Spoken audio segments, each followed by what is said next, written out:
यह कहानी है एक बुजुर्ग महिला और श्री कृष्ण जी की।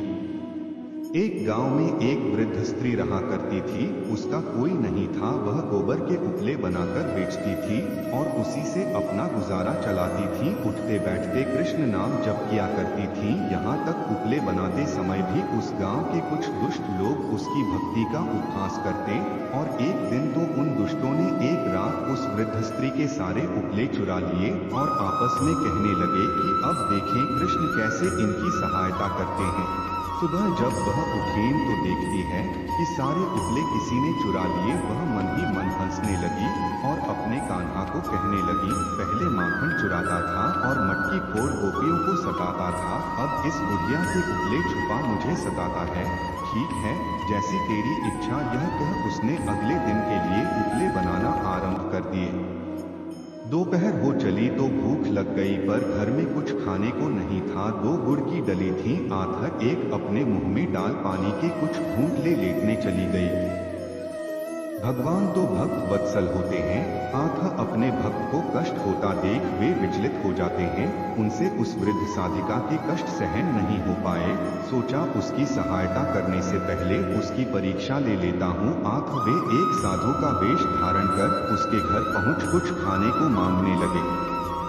वृद्ध स्त्री को अपने घर आए एक साधु को देख आनंद तो हुआ, पर घर में कुछ खाने को न था। यह सोच दुख भी हुआ। उसने गुड़ की इकलौती डली बाबा को शीतल जल के साथ खाने को दे दी। बाबा उस स्त्री के त्याग को देख प्रसन्न हो गए और जब वृद्ध स्त्री ने बाबा को अपना सारा वृतांत सुनाया तो बाबा उन्हें सहायता का आश्वासन दे चले गए और गांव के सरपंच के यहाँ पहुँचे। सरपंच से कहा, सुना है इस गांव के बाहर जो वृद्ध स्त्री रहती है उसके उपले किसी ने चुरा लिए हैं। मेरे पास एक सिद्धि है, यदि गांव के सभी लोग अपने उपले ले आए तो मैं अपनी सिद्धि के बल पर उस वृद्ध स्त्री के सारे उपले अलग कर दूंगा। सरपंच एक भला व्यक्ति था, उसे भी वृद्ध स्त्री के उपले चोरी होने का दुख था। आखिर उन्होंने साधु बाबा रूपी कृष्ण की बात तुरंत मान ली और गांव में ढिंढोरा पिटवा दिया कि सब अपने घर के उपले तुरंत गांव की चौपाल पर लाकर रखें। जिन दुष्ट लोगों ने चोरी की थी उन्होंने भी वृद्ध स्त्री के उपले अपने उपलों में मिलाकर उस ढेर में एकत्रित कर दिए।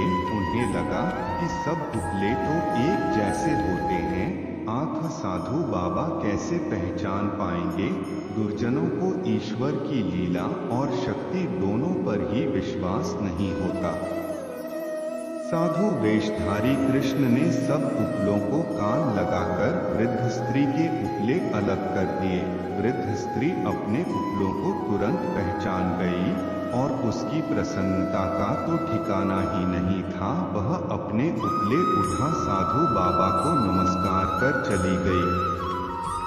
जिन दुष्टों ने वृद्ध स्त्री के चुराए थे उन्हें यह समझ में नहीं आया कि बाबा ने कान लगाकर उन उपलों को कैसे पहचाना। आखिर जब बाबा गांव से कुछ दूर निकल आए तो वे दुष्ट बाबा से इसका कारण जानने पहुंचे। बाबा ने सरलता से कहा, वृद्ध स्त्री सतत ईश्वर का नाम जप करती थी और उसके नाम में इतनी आर्तता थी कि वह उपलों में भी चला गया। कान लगाकर वे यह सुन रहे थे कि किन उपलों से कृष्ण का नाम निकलता है और जिनसे कृष्ण का नाम निकल रहा था उन्होंने उन्हें अलग कर दिया।